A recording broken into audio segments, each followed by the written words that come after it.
ధ్యానించుకొని తదుపరి ప్రార్థనలో మనము మన సమయాన్ని గడుపుదాం. మీకు ప్రేయర్ రిక్వెస్ట్ స్లిప్ ఒకవేళ అందరి పక్షాన పావని సిస్టర్ గారి దగ్గర ఉన్నాయండి, దయచేసి కలెక్ట్ చేసుకోండి. ఒకవేళ మీరు మీ అంశంలో రాయలేని పక్షాన వారికి తెలియజేసినట్లయితే వారు రాయడానికి కూడా సహకరిస్తారు కనుక గమనించాల్సిందిగా మనం చేస్తా ఉన్నాం.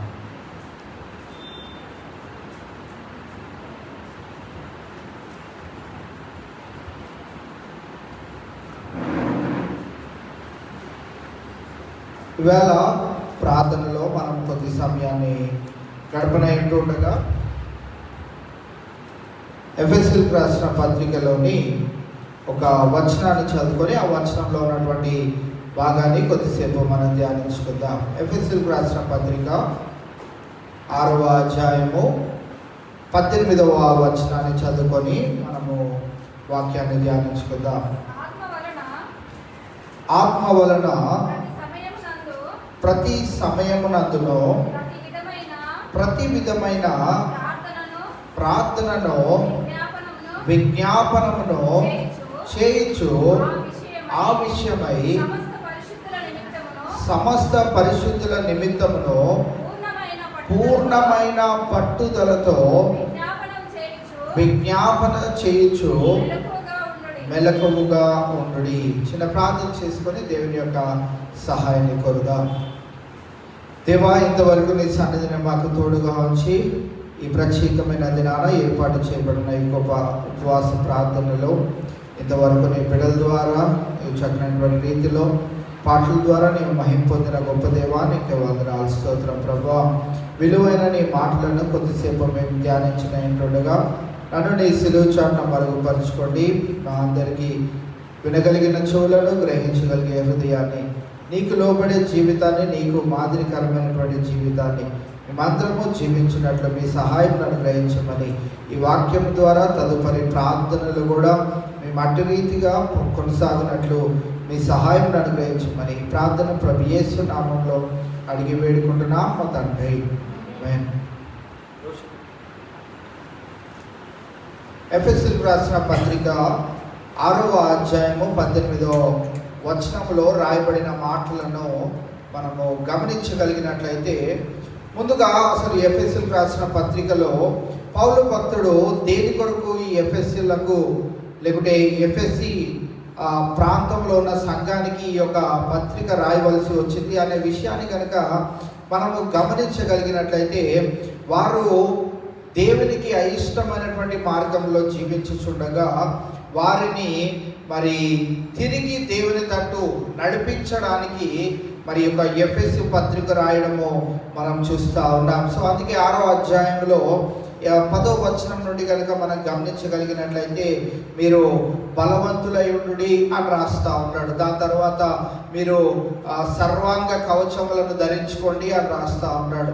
ఎందుకనంటే శత్రువు చాలా బలమైన రీతిలో ఎఫెసు ప్రాంతంలో పనిచేస్తూ ఉండగా మరి సంఘాన్ని చెరిపే క్రమములో మరి ఏమాత్రము సంఘము డిస్టర్బ్ కావద్దనే విషయాన్ని ఈ యొక్క పత్రికలో రాయడం మనం చూస్తూ ఉంటాం.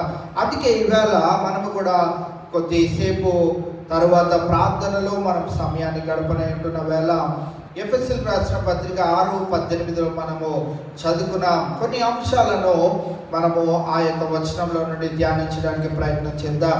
మొట్టమొదటిగా మనం గమనించగలిగినట్లయితే, ఆత్మ వలన ప్రతి సమయమందును ప్రతి విధమైన ప్రార్థనను విజ్ఞాపనను చేయొచ్చు. ఇవాళ మనం గమనించినట్లయితే అందరి జీవితాల్లో ప్రార్థన ఒకటే ఉంటుందా అని అంటే ప్రార్థన ఒకటే ఉండదు. ఒక కుటుంబంలో 2 కుమారులు ఉన్నారనుకోండి, వారు నాకు ఇంకొక ఇంటికి నాకు అల్లుడిని తీసుకురా అని ప్రార్థన చేస్తారా? వాళ్ళ పెళ్ళిళ్ళు కావాలి అని అన్నప్పుడు 2 కుమారులు ఉన్నప్పుడు అల్లుళ్ళు కావాలని ప్రార్థన చేస్తారా? లేదు, మా చర్చిలో పక్కన ఆవిడ నాకు మంచి అల్లుడిని దయచేదేవా అని ప్రార్థన చేస్తున్నాను, నేను అదే ప్రార్థన చేస్తామంటామా? లేదు, మన అవసరం ఏంటి? నాకు మంచి కోడలను దయచేయని ప్రార్థన చేస్తాం. ఆ రీతిగానే ఒక్కొక్కరి ప్రార్థన ఒక్కొక్క విధంగా వారి కుటుంబ అవసరతలను బట్టి మరి ఉంటుంది. ఈవేళ ఈ యొక్క వచనంలో మనం చూస్తున్న మాట ఏంటిది అంటే, ఆత్మ వలన ప్రతి సమయమందును. మనం ఎప్పుడు ప్రార్థన చేయాలి అని అంటే లేఖనము స్పష్టంగా చెప్తా ఉన్నది. మీరు ఆదివారం వచ్చినప్పుడు లేకుంటే ఇలాంటి ఉపవాస ప్రార్థనలకు వచ్చినప్పుడు కాదు, కానీ ప్రతి సమయం అందులో మనము ప్రార్థన చేయవారిగా ఉండాలి. ఎలా ప్రార్థన చేయాలి అని అంటే ఆత్మ వలన ప్రతి సమయం అందును మనము ప్రార్థన చేసేవారిగా ఉండాలి. మనము ఉట్టిగా ప్రార్థన చేద్దాము అని అంటే మన శరీరము ఎంత మాత్రమును సహకరించదు. ఇప్పుడు వద్దులే, కాసేపు ఉన్నాక చేతులే, ఈరోజు చాలా పని చేసి చాలా భారంతో నువ్వు ఉన్నావు కనుక ఈరోజు వద్దులే, ఈ రాత్రి నువ్వు ప్రార్థన చేసుకొని పడుకుందు. రోజంతా చేయవలసిన ఒక 2 గంటల ప్రార్థన రాత్రికాల సమయంలో మొత్తం కలిపి 3 గంటలు ప్రార్థన చేసుకొని నువ్వు హాయిగా నిద్రించవచ్చులే అని శరీరము ఉన్నటువంటి బలహీనతలను బట్టి ఆ శరీరము మనల్ని ప్రార్థనలో గడపనివ్వకుండా ఆ సమయాన్ని వృధాగా పోనొడుతూ ఉంటుంది.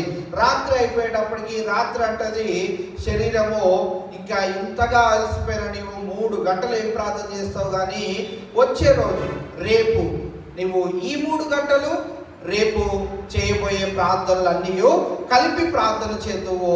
ఆ రీతిగా నువ్వు ఈరోజు చేయవలసిన ప్రార్థన అంతా రేపు మొత్తంగా ప్రార్థన చేయొచ్చు అని శరీరము ప్రతిసారి మనల్ని ఏ రీతిగా మనల్ని చెడు మార్గం వైపు నడిపిస్తుందో ఆ మాటలను మనం జ్ఞాపకం చేసుకోవచ్చు. ఇక్కడ పైన వచనాలు కూడా మనము చదివినట్లయితే మనము పోరాడవలసింది ఎవరితో అనే విషయాన్ని ఇక్కడ జ్ఞాపకం చేస్తా ఉన్నాడు. 12వ వచనం చూసినట్లయితే ఏలయనగా మనము పోరాడున్నది శరీరులతో కాదు. మనం ఎప్పుడు కూడా శరీరంతో పోరాడడానికి ప్రయత్నం చేయకూడదు. అందుకే పౌలు భక్తుడు పదే ఈ శరీరాన్ని ఏం చేయమంటాడు, నలగొట్టాలి అని అంటాడు. ఎందుకనంటే ఈ శరీరము మామూలుగా వినదు మన మాట. బాగా ఎక్కువ తిన్నామనుకోండి ప్రార్థన చేయాలనిపిస్తుందా, పడుకోవాలనిపిస్తుంది. ప్రార్థన ఏమాత్రము చేయబుద్ధి కాదు. ఎక్కువగా ఆనందంతో మన బంధువులతో ఉన్నామనుకోండి, అమ్మయ్య మన బంధువులంతా మన ఇంటికి వచ్చారు కనుక ఇప్పుడు చాలాసేపు ప్రార్థన చేసుకోవచ్చు అనిపిస్తుందా, ముచ్చట్లు చెప్పుకోవాలనిపిస్తుందా?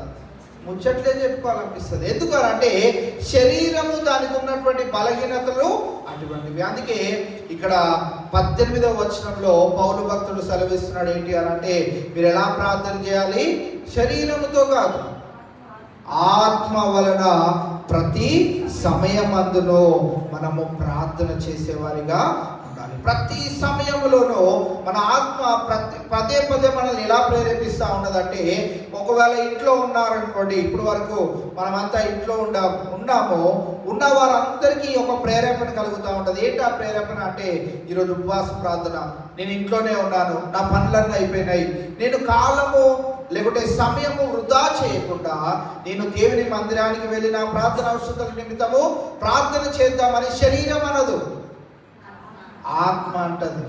మనలో ఉన్న పరిశుద్ధాత్మ దేవుడు మనల్ని ఆ రీతిగా ప్రేరేపిస్తూ ఉంటాడు. సమయం అయిపోతుంది, 12 అవుతుంది, 12:30 అవుతుంది, 1 గంట అవుతుంది, వెళ్ళు వెళ్ళు వెళ్ళు అని శరీరం అంటది. ఏమని అంటది, కాసేపు ఆగు.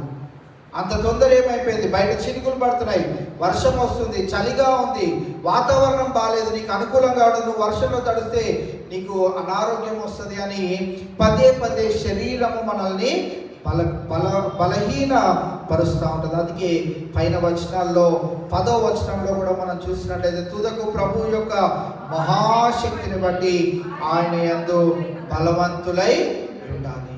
మనం బలవంతులై ఉండాలి. శరీరంలో మనము ఎంత బలవంతులమైన అవ్వవచ్చు, దానికి ప్రార్థన అవసరమే లేదు. మంచి ఆహారం రోజు మనం చికెన్ మటన్లు తినగలిగినట్లయితే వద్దన్నా కానీ మనం చాలా బలవంతులం అవ్వగలుగుతాం. కానీ ఆత్మలో బలపడాలి అనే పౌలు భక్తుడు జ్ఞాపకం చేస్తా ఉన్నాడు. ఈవేళ ఆత్మలో మనం బలపడగలిగితేనే మనము ప్రార్థనలో విజయమును పొందుకోగలుగుతాం. ఆత్మలో బలహీనలం అయిపోయినట్లయితే మనం ప్రార్థన చేస్తామే కానీ అది ఉట్టుట్టి ప్రార్థనగానే విడవబడుతుంది కనుక, అది తండ్రి చెంతకు చేరదు కనుక, ఈవేళ మనము చేస్తున్న ఈ యొక్క ప్రార్థనలో ఎప్పుడు ప్రార్థన చేయాలంటే ప్రతి సమయం అందును మనము ప్రార్థన చేయాలి. రెండవదిగా మనం గమనించినట్లయితే ప్రతి విధమైన ప్రార్థనను విజ్ఞాపనను చేయొచ్చు. ఏ అంశం కూడా వదిలిపెట్టకూడదు. ఏ అంశం కూడా వదిలిపెట్టదు. ఇది అడగడం అంత మంచిది కాదేమో, దేవుడు ఇన్ని సంవత్సరాలుగా ఈ కార్యం చేయట్లేదు కనుక దీనిని పక్కన పెట్టేస్తాననే అంశం ఏది కూడా మనలో ఉండకూడదు. ఖచ్చితంగా మనము ఏ అంశం నిమిత్తమైన ప్రార్థన నిర్విరామముగా చేస్తూనే ఉండాలి. అందుకే ప్రతి విధమైన ప్రార్థనను విజ్ఞాపనను చేయొచ్చు అని రెండవ అంశంగా తెలియజేస్తూ, మూడవదిగా మనం గమనించినట్లయితే ఆ విషయమై సమస్త పరిశుద్ధుల నిమిత్తమును పూర్ణమైన పట్టుదలతో విజ్ఞాపన చేయొచ్చు. ఎలా చేయాలంట? ప్రార్థన చేసేటప్పుడు పూర్ణమైన పట్టుదలతో మనం ప్రార్థన చేస్తూ ఎలా ఉండాలి? మెలకువగా ఉండాలి. 4 ప్రాముఖ్యమైన అంశాలను ఇవాళ కొద్దిసేపు మనము ధ్యానించుకుందాం. పూర్ణమైన పట్టుదల అనే దానికి ఒక ఉదాహరణ చెప్తాను. నేను ఎక్కువ శాతం ఉదాహరణలు చెప్పను, కానీ ఒక ఉదాహరణ చెప్తాను, మనకి ఇంకా బాగా అర్థం అవడానికి ఆ ఉదాహరణ సహాయం చేస్తుందని చెప్తా ఉన్నాను. ఈ కుటుంబంలో 2 భార్యాభర్తలు ఉన్నారంట. భార్యాభర్తల్లో భార్య అన్నదంట, ఈరోజు రొట్టెలు చేసుకుందామండి, రొట్టెలు చేసుకోవడానికి పిండి లేదు కనుక పిండి తీసుకొని రండి అన్నదంట. అయితే ఆయన పిండి తీసుకురావడానికి బయటకు వెళ్ళాడంట, మార్కెట్కి వెళ్ళాడు, పిండి తీసుకొని వచ్చాడు, భార్యకి ఇచ్చాడు. భార్యకి ఇచ్చినప్పుడు భార్య రొట్టెలు చేసిందంట. ఎన్ని రొట్టెలు చేసిందంటే 5 రొట్టెలు చేసిందంట. 5 రొట్టెలు చేస్తే భర్త అన్నాడంట, నేను బయటకు వెళ్ళి కష్టపడి పిండి కావలసిన సామాగ్రి అంతా తెచ్చాను కనుక నాకు 3 రొట్టెలు, నీకు 2 రొట్టెలు అన్నాడు. భార్య వెంటనే ఏమంటది? నేను పిండి కలిపి నా చేతులు నొప్పి వచ్చినా కానీ ఇంత కష్టపడి పిండి నలిపి ఇంత చేస్తే నాకు 2 రొట్టెలు నీకు 3 రొట్టెలా? కానే కాదు, నాకు 3 నీకు 2. ఈ కాంపిటీషన్ పెరిగిపోతూనే ఉన్నదంట. దీనికి ఫుల్ స్టాప్ పెట్టాలని భర్త అన్నాడంట, ఇంకా ఇలా కాదు, ఒక కాంపిటీషన్ మనమే పెట్టుకుందాం. ఏంటి అని అంటే, వాళ్ళ ఇంట్లో 2 మంచాలు ఉన్నాయంట. 2 మంచాల మీద మనం అలా పడుకొని ఉందామో, ఎవరైతే మొట్టమొదటిగా కదులుతారో వాళ్ళకి 2, కదలని వారికి 3 అని అన్నాడు. ఇంకిద్దరు పోటీ పెట్టుకున్నారు. రొట్టెలు చేసింది భార్య, పోటీ పెట్టుకున్నారు. ఇద్దరు కదలట్లేదు. రాత్రి అయిపోయింది, మళ్ళీ తెల్లవారుజామున అయిపోయింది. వాళ్ళు రోజువారీగా వచ్చి చేసుకునే పనులకు రావట్లేదు ఏంటా అని ఊర్లో ఉన్నవారు కంగారు ఎక్కువ కదా, ఊర్లో ఉన్నవారు వెంటనే వీళ్ళు ఇంటికి వచ్చారంట. ఇంటికి వచ్చి ఎంతసేపు పిలుస్తున్నా వీళ్ళు కదలట్లేదు. ఎందుకు కదలట్లేదు? పట్టుదలతో ఉన్నారు. ఏంటి ఆ పట్టుదల? 3 రొట్టెలు నాకే కావాలి. ఈ పట్టుదలతో ఉన్న వాళ్ళిద్దరూ మరి అలాగే పడుకొని ఉన్నారంట. మాట కూడా మాట్లాడట్లేదంట. ఇంకా ఊర్లో ఉన్నవారు ఇంత చురుగ్గా ఉండే వీళ్ళు లెగవని కూడా లేవలేదేంటి, ఏమైనా అయిపోయిందా ఏంటా అని డోర్లు బద్దలు కొట్టారంట. డోర్లు బద్దలు కొట్టి లోపలికి వస్తే ఇద్దరు కూడా కదలట్లేదంట. అయ్యో, నిన్నటి వరకు చక్కగా మాట్లాడిన వీళ్ళు భార్యాభర్తలు ఇద్దరు ఒకటేసారి చచ్చిపోయారా ఏంటి అని వాళ్ళు ఇంకా పాడి కట్టారంట. అన్నీ సిద్ధపరుస్తున్నారంట. పాడి కట్టినప్పుడు కూడా భార్య కానీ భర్త కానీ ఇద్దరు కూడా ఏమనట్లేదు, ఏమి మాట కూడా మాట్లాడలేదు. పాడి కట్టారు, వాళ్ళని శ్మశానానికి కూడా తీసుకొని వెళ్ళిపోయారు. శ్మశానానికి తీసుకెళ్ళి కట్టెలు పేర్చి వారిని ఇంకా పడుకోబెట్టారంట. పడుకోబెట్టి వెలిగించారు. ఏం వెలిగించారు? మంట వెలిగించారు. ఇంత ప్రయాస చేసి దేని కొరకు చెప్పండి? నేను 3 రొట్టెలు సంపాదించాలనే పట్టుదల. వాళ్ళు ఇక కాలిపోతున్న సమయంలో భర్త ఇంకా భయపడి వెంటనే అమ్మా నేను ఓడిపోయాను అని అన్నాడు. ఓడిపోయాను అని అనగానే భార్య భర్త అమ్మ నేను ఇంకా తట్టుకోలేకపోతున్నాను అంటే భార్య వెంటనే అన్నదంట నేనే గెలిచాను అని అన్నదంట. నేనే గెలిచాను అని నాకు 3 నీకు 2 అని అంటే శ్మశానం వరకు మోసుకొని వచ్చిన వారు అందరు ఉండరు కదా, కొంతమందే చాలా ఆసక్తిగా చూస్తూ ఉంటారు. దాంట్లో 5గురే మిగిలారంట. 5గురే మిగిలితే ఈవిడ వెంటనే నాకు 3 నీకు 2 అన్నది వీళ్ళు దయ్యాలు అయిపోయారా ఏంటి, మనల్ని 5గురిలో పంచుకుంటున్నారేంటి అని వెంటనే వాళ్ళు భయపడి పారిపోయారు. ఈ లోపున వీళ్ళిద్దరూ లేచి ఇంటికి వచ్చి ఏం చేయగలిగారు? ఆ రొట్టెలు అంతా చేసుకున్నారు కానీ తినాల్సిన సమయంలో వాటిని తినలేకపోయారు. సాయంత్రం అయ్యేటప్పుడు అవి గట్టిగా అయిపోయినాయి. మరి పనికి రానటువంటి పట్టుదలతో ఈ లోకములో అనేక పర్యాయాలు మనము ప్రయాణము చేస్తూ ఉంటాం.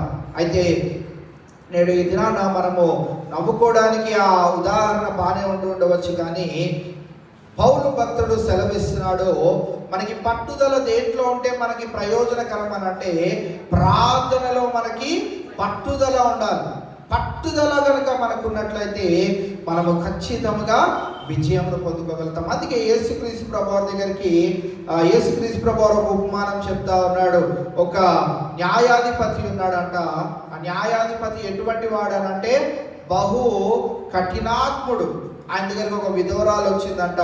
విధవరాలు వచ్చి, అయ్యా నాకు ఈ సమస్యను తీర్చు అని అంటే ఆయన తీర్చే అంత మంచి మనసు కలిగిన వాడు కాదు. కానీ ఆమె ఏం చేసిందంటే పట్టుదలతో పదే పదే వాననక వరదనక వర్షమనక ఎండనక ఆయన దగ్గరికి వెళుతూ ఉంటే ఆమె పట్టుదలను ఆయన ఇంకా చూడలేక ఆయన మనసే మారిపోయి నీకేం చేయాలో అడుగమ్మా అని వెంటనే ఆమె సమస్యను తీర్చాడంట. నేడు ఈ దినాన దేవుడు మన జీవితాలలో కూడా కొన్ని ప్రార్థన అంశాలకు జవాబు ఎందుకు ఇవ్వట్లేదు అని అంటే మనం ఎలాగ ప్రార్థన చేస్తూ ఉండకపోవచ్చు అని అంటే పూర్ణమైన పట్టుదలతో కనుక మనం ప్రార్థన చేయగలిగినప్పుడు దేవుడు ఆ ప్రార్థనకు జవాబిస్తాడు. నాలుగవదిగా మెలకుగా ఉండే అనుభవాలను కూడా మనం పొందుకునే వారిగా ఉండాలి. రోమీయులకు రాసిన పత్రిక 12వ అధ్యాయము 12వ వచనం ఒకసారి మనం చదవగలిగినట్లయితే, నిరీక్షణ గలవారై సంతోషించుచు శ్రమయందు ఓర్పు గలవారై ప్రార్థన యందు ఏం కలిగి ఉండాలంట? పట్టుదల కలిగి ఉండు. ఇక్కడ నిరీక్షణ గలవారై సంతోషించుచు శ్రమయందు ఓర్పు గలవారై ప్రార్థన యందు పట్టుదల కలిగి మనం జీవించే వారిగా ఉండాలి. నేడు ఈ దినాన మనం చాలా తక్కువ మంది వచ్చాము, మనం ప్రార్థన చేస్తే దేవుడు వింటాడా అని అంటే దేవుని ఉద్దేశంలో ఎంతమంది ఉంటే చాలు ప్రార్థన చేయడానికి? ఎక్కడ 2-3 నా నామమున కూడి ప్రార్థన చేస్తారో అక్కడ నేనును నా సన్నిధిని నిలిపెదను అని దేవుడు సెలవించాడు. ఇవాళ మనము ఎంతమందిగా ఉన్నాం అనేది ముఖ్యమైనది కాదు, కానీ ఎంత పట్టుదలతో మనం ప్రార్థన చేస్తూ ఉన్నాం. ఆ ప్రార్థనాంశము దేవుడు చేయనప్పుడు ఎంత విశ్వాసముతో ఆ ప్రార్థనాంశం గురించి ఎదురు చూస్తున్నాం అనేది దేవుడు మన జీవితాలలో కనగొట్టాడు. కనుక మనము పట్టుదల కలిగి ప్రార్థన చేసేవారిగా మనం ఉండాలి. మన యొక్క ప్రార్థనను ఆ రీతిగా బలపరుచుకోవాలి. దేవుడు ఎందుకు చేయట్లేదు అని ఆయన ప్రశ్నించే వారి కంటే దేవుడు నా జీవితంలో ఈ కార్యము ఖచ్చితంగా నెరవేరుస్తాడనే పట్టుదల కలిగిన ప్రార్థన వీరులను దేవుడు కోరుకుంటా ఉన్నాడు. ఫిలిప్పీయులకు రాసిన పత్రిక 4వ అధ్యాయము 7వ వచనాన్ని కూడా మనం 6వ వచనాన్ని మనం చూసినట్లయితే, దేనిని గూర్చియో చింతపడకుడి గాని ప్రతి విషయంలోనూ ప్రార్థన విజ్ఞాపముల చేత కృతజ్ఞతాపూర్వకంగా మీ విన్నపములను దేవునికి తెలియచేయండి. దేవుడు మన ప్రార్థన అవసరత నెరవేర్చకుండా మనం ఏ రీతిగానే కృతజ్ఞతాస్తుతులు చెల్లిస్తామంటే, మనము కృతజ్ఞతాస్తుతులు దేని గురించి చెల్లించాలి అని అంటే గడిచిన దినాల్లో ఆల్రెడీ కొన్ని అంశాలు మన జీవితాల్లో మనం కొట్టేసి ఉంటాం కదా. ఇవి దేవా నువ్వు చెయ్యి అన్నప్పుడు దేవుడు చేసినప్పుడు వాటిని తీసేస్తాం. మీకు ఎప్పుడు ప్రార్థన చేయం కదా. ఆ ప్రార్థన అంశాలన్నిటినీ దేవుడు నెరవేర్చాడు కనుక దానికి నిమిత్తముగా మనం ఏం చేయాలి?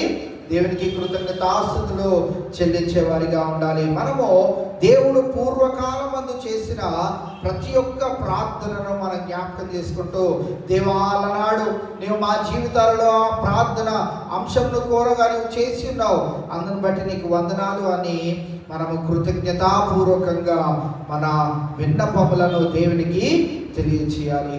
పాతవి చేసినవన్నిటిని మనం జ్ఞాపకం చేసుకుంటూ క్రొత్తవి ఏమన్నా ఉన్నట్లయితే వాటిని తిరిగి విజ్ఞాపనగా దేవునికి మనము సమర్పించే వారిగా, లేకుంటే దేవునికి మనము మొక్కుబడిగా, లేకుంటే దేవునికి మనం మొర్రపెట్టే వారిగా ఉండాలి అని ఫిలిప్పీలకు రాసిన పత్రికలో జ్ఞాపకం చేయడం మనం చూస్తూ ఉన్నాం.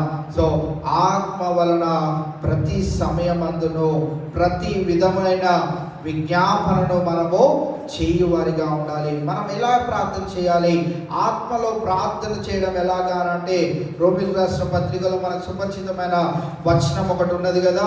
రోమిలకు రాసిన పత్రిక 8వ అధ్యాయము 26, 27 వచనాల్లో మనం చూసినట్టయితే, అటువలే ఆత్మయు మన బలహీనతలను చూచి సహాయము చేయుచున్నాడు. ఎలయనగా మనము యుక్తముగా ఎలాగో ప్రార్థన చేయవలెనో మనకు తెలియదు కానీ ఉచ్చరింప సఖ్యము కానీ మూలుగులతో ఆ ఆత్మ తానే మన పక్షముగా విజ్ఞాపనము చేయుచున్నాడు. మరియు హృదయములను పరిశోధించువాడు ఆత్మ యొక్క మనసు ఏదో ఎరుగును. ఏలయనగా ఆయన దేవుని చిత్త ప్రకారము పరిశుద్ధుల కొరకు విజ్ఞాపనము చేయుచున్నాడు. మనకి ఎలాగా ప్రార్థన చేయాలో తెలియదు, శరీరానికి ఎలా ప్రార్థన చేయాలో తెలియదు. అందుకే మనలో దేవుడు ఎవరిని నిలిపాడు అని అంటే పరిశుద్ధాత్మ దేవుడిని నిలిపాడు. పరిశుద్ధాత్మ దేవుడుకి ఏం తెలుసు అంట? దానిపైన చదవండి 26వ వచనం. ఏం తెలుసు పరిశుద్ధాత్మ దేవుడికి? మన బలహీనతలన్నీ తెలుసు. ఇంతసేపు పనిచేసింది కనుక ప్రార్థన చెయ్యదు అని మనలో ఉన్న పరిశుద్ధాత్మ దేవుడికి ఏం తెలుసు అంట?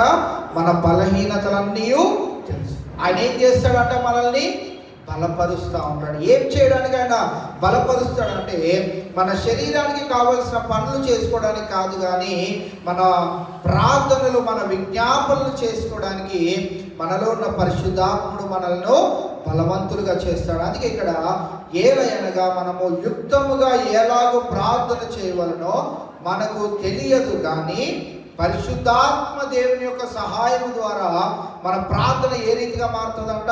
ఉచ్చరింప సఖ్యము కానీ మూలుగులతో, ఉచ్చరింప సఖ్యము కానీ మూలుగులతో ఆ ఆత్మ తానే మన పక్షముగా విజ్ఞాపన చేయించున్నాడు. ఇవాళ మనము మన బలహీనమైన ఈ శరీరాన్ని దేనికి అప్పజెప్పుకుంటే ఉచ్చరింప సఖ్యము కానీ మూలుగులతో ప్రార్థన చేయగలుగుతామంటే మనలో ఉన్న పరిశుద్ధాత్మ దేవునికి మన శరీరాన్ని అప్పజెప్పుకోవాలి. దేవా, నీ ఇష్టం, నా శరీరాన్ని నువ్వు ఎలాగ నలగొట్టుతావో, ఎలాగ కృంగదీస్తావో, ఎలాగ దంచి కొడతావో నీ ఇష్టం.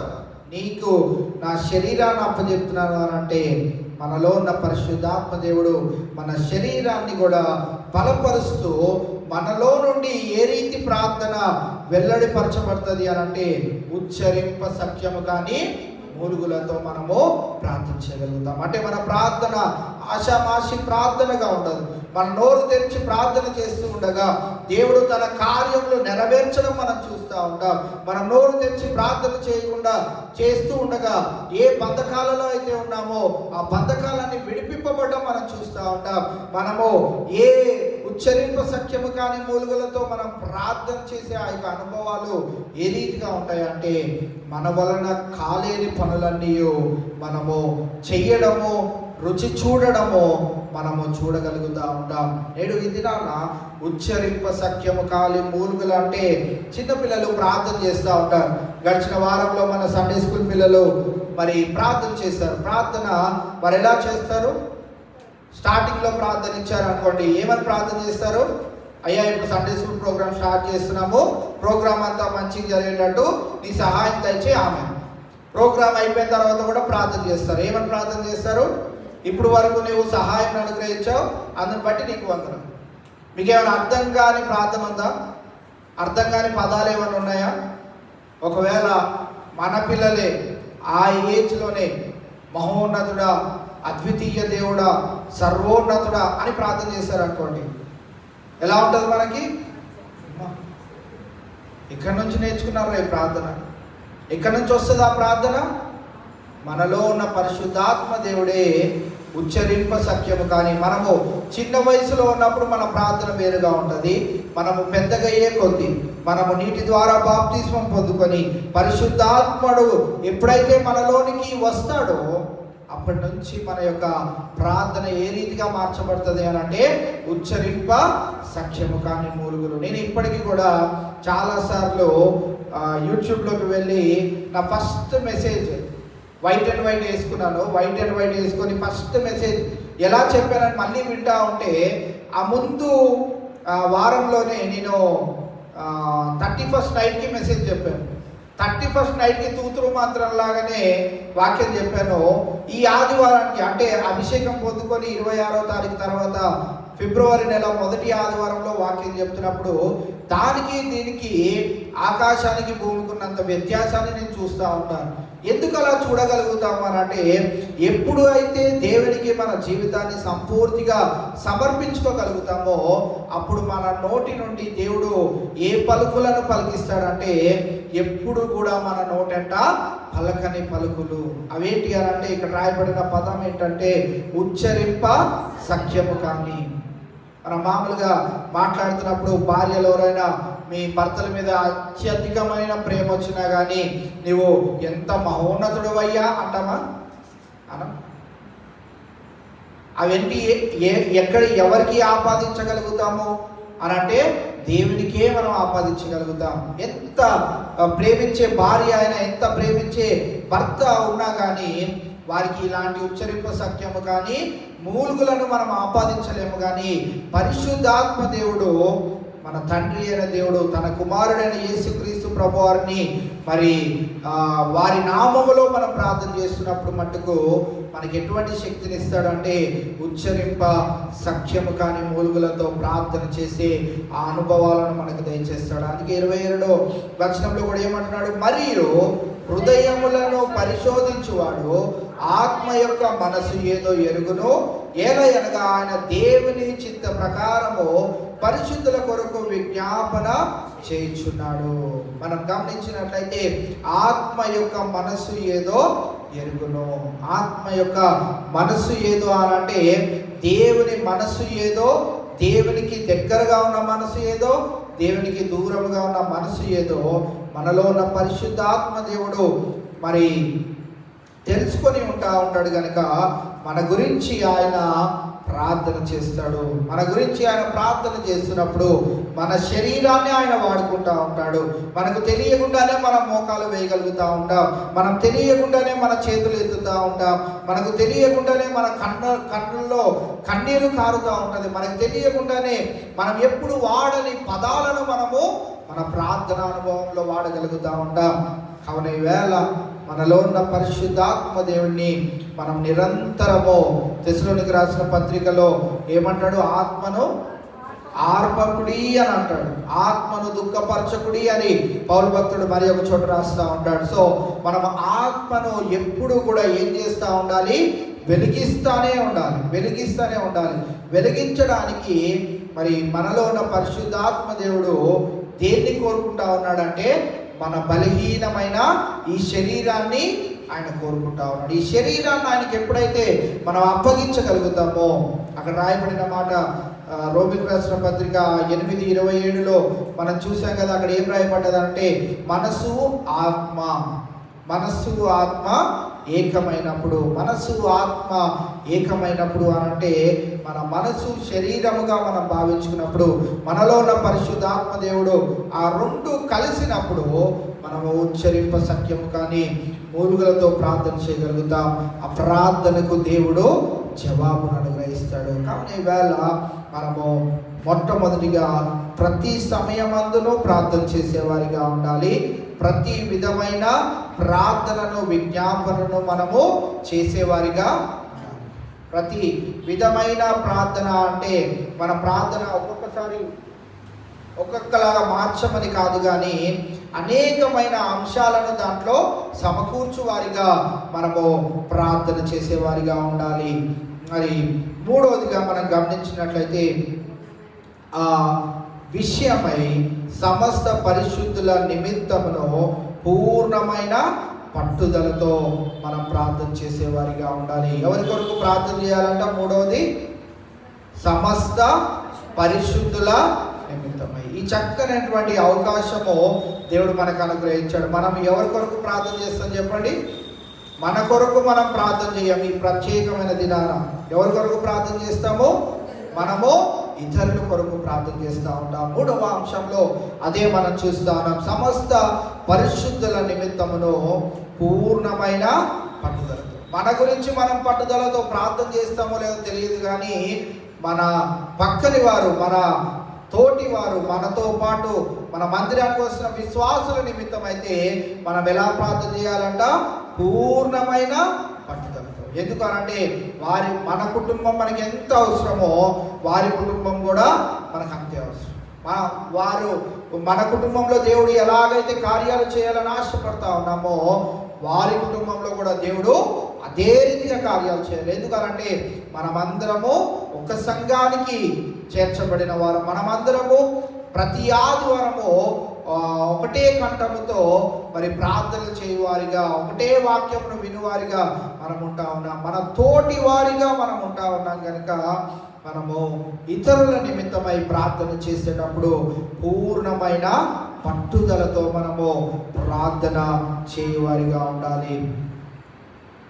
సమూయేలు మొదటి గ్రంథము 12వ అధ్యాయము 23వ వచనములో సమూయేలు తన చివరి మాటలుగా వ్రాస్తూ అక్కడ ఆయన ఏమంటున్నాడో చూద్దాం. సమూయేలు మొదటి గ్రంథము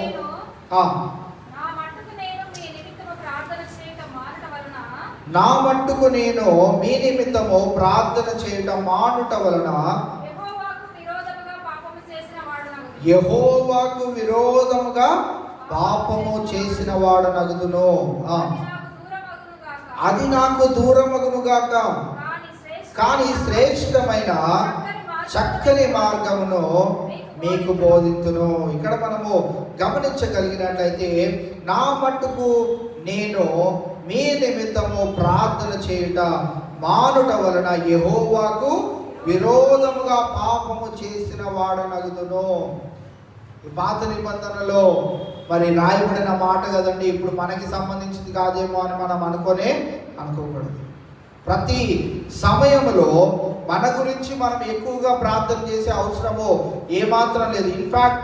ఇన్ఫ్యాక్ట్ అన్న అడిగితే మన గురించి ప్రార్థన చేయకపోవడమే బెటర్. ఎందుకనంటే మన కాలగతి అంతయు ఎరిగి ఉన్న దేవుడు రేపేమి మనకు చేయబోచున్నాడో మనకు తెలియదు, కానీ ఆయనకు సమస్తము తెలుసు కనుక మనము మన గురించి ప్రార్థన చేయడం కంటే, కొంతమంది బలహీనులు ఉండొచ్చు, మనకి ఎక్కువ సమయం ప్రార్థన చేయడానికి ఉన్నప్పుడు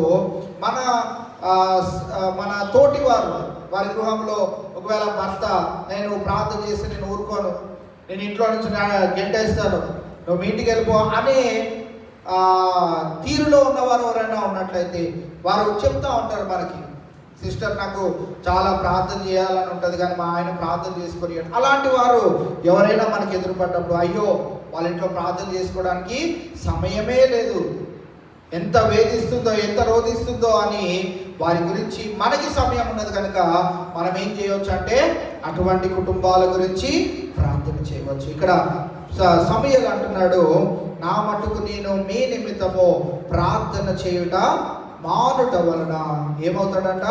యెహోవాకు విరోధముగా పాపము చేసిన వాడనగుదును. ఇవాళ మనము ఇతరుల గురించి ప్రార్థన చేయట్లేదు అని అంటే మనం పాపములో ఉన్నాము అని దానిని కూడా మనము భావించుకున్నప్పుడు మనం ఏం చేస్తామంటే అమ్మో ఆ పాపము కూడా నా దరికి చేరకుండా నేను ఇతరుల గురించే ప్రార్థన చేస్తాననే మనసును మనం కలిగి ఉండగలుగుతాం. అది నాకేమవ్వాలంట?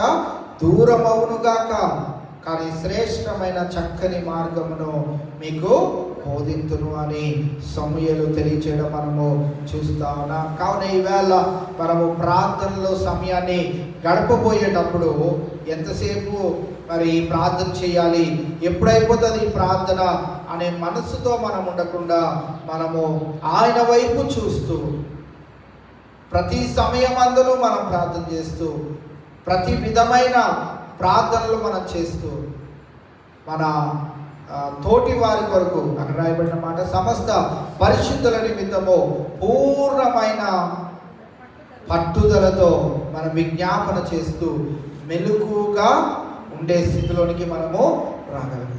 మనము పరలోక రాజ్యంలో ఇలాగా ఇప్పుడు పడుకున్నట్టు 8 గంటలు పడుకుంటామా, లేకుంటే ఎప్పుడు మెలకుగానే ఉంటామా? ఎప్పుడు పడుకోమా? ఎందుకు పడుకోం? పడుకోని దానికి మనకు పరలోకం ఎందుకు?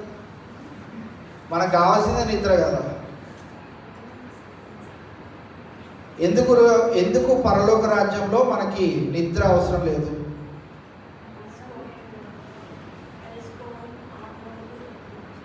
మనకు అసలు నాకు తెలిసి పరలోక రాజ్యం గురించి అలా నేను ఒక్కొక్కసారి ఆలోచిస్తున్నప్పుడు ఈ థాట్ నాకు వచ్చింది, ఇప్పుడే వచ్చింది. కానీ దీనికి ముందు నేను సమాధానం కూడా చెప్పుకున్నాను నాకు నేనుగా. మీ సమాధానం ఏమై ఉంటుందో, ఒకవేళ నా తప్పు అయితే మీరు దాన్ని తర్వాత కరెక్ట్ కూడా చేయవచ్చు. నా సమాధానం ఏంటి అని అంటే, పరలోక రాజ్యంలో అసలు నిద్ర ఎందుకు రాదంటే, పరలోక రాజ్యము వైభవం అటువంటిది. ఈ లోకంలో మీరు ఏదన్నా చూడాలని, ఒకవేళ మాల్, మన హైదరాబాద్లో మాల్స్ ఎక్కువ కాబట్టి ఒక మాల్ చూడాలని వెళ్ళామనుకోండి, ఆ మాల్ ఎన్నిసార్లు చూడాలనిపిస్తుంది? ఒక్కసారి చూసామంటే ఇంకేమనిపిస్తుంది?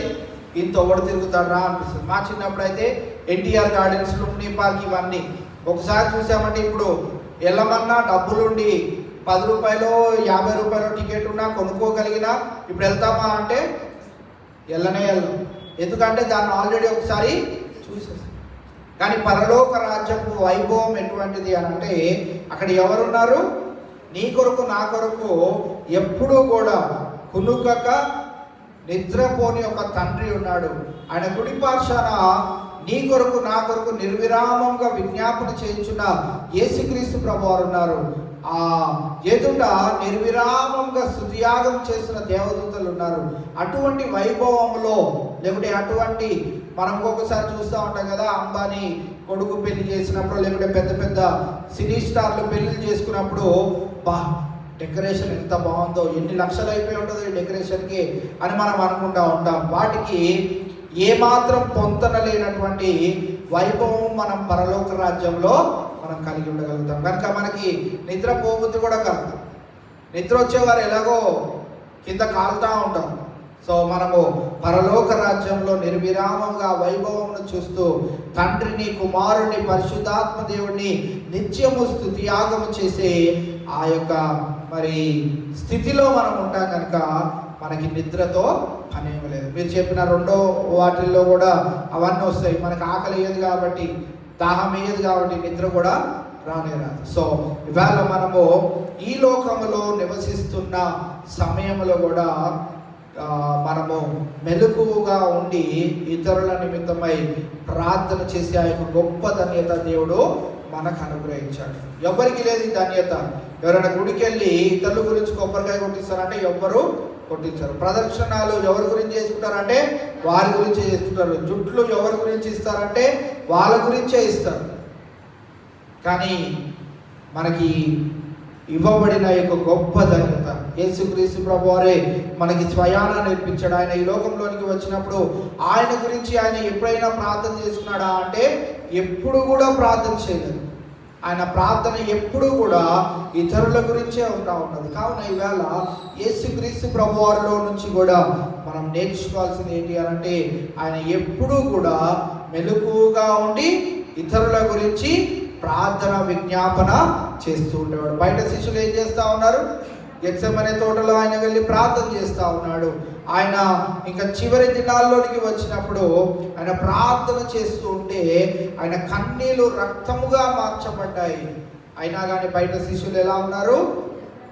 నిద్రపోతున్నారు. గాఢ నిద్రలో వారు ఉంటా ఉన్నారు. అందుకే నేడు పౌలు భక్తుడు కూడా తాను సౌలుగా ఉంటూ పౌలుగా మార్చబడిన తర్వాత ఆయన కూడా మెలకువగా ఉంటూ అనేక సంఘాలను స్థాపిస్తూ వాటికి పత్రికలు రాస్తూ వారికి సెలవిచ్చింది ఏంటి అని అంటే, మీరు మెలకువగా ఉండి మనము ప్రార్థన చేసేవారిగా ఉండాలి. కనుక 4 ప్రాముఖ్యమైన అంశాలను మనము ఇవాళ జ్ఞాపకం చేసుకుంటాం. పేతురు రాసిన మొదటి పత్రిక 4వ అధ్యాయము 7వ వచనాన్ని మనము చదువుకొని మనం వాక్య ధ్యానాన్ని ముగించుకుందాం. పేతురు రాసిన మొదటి పత్రిక 4వ అధ్యాయము 7వ వచనం.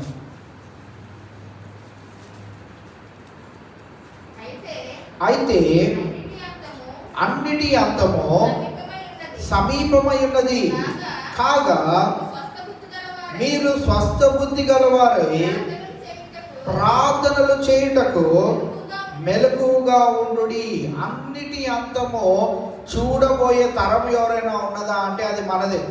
ఎందుకనంటే మన తర్వాత మళ్ళీ ఎవరో పుట్టారు, ఎవరో పెరిగారు, ఏదో అవుతుంది అనేది లేనే లేదు. మనతోనే ఇంకా అంతం అయిపోబోయే, లేకపోతే మన తరాల వెంబడి తరాలు యేసుక్రీస్తు ప్రభువు రాకడ లోపు ఉన్న వారందరూ కూడా ఈ చివరి దినాల్లో ఉంటా ఉన్నారు. అంతము సమీపమై ఉన్నది. మనం ఉంటున్న ఈ కాలంలో యేసుక్రీస్తు ప్రభువు వస్తారా రారా?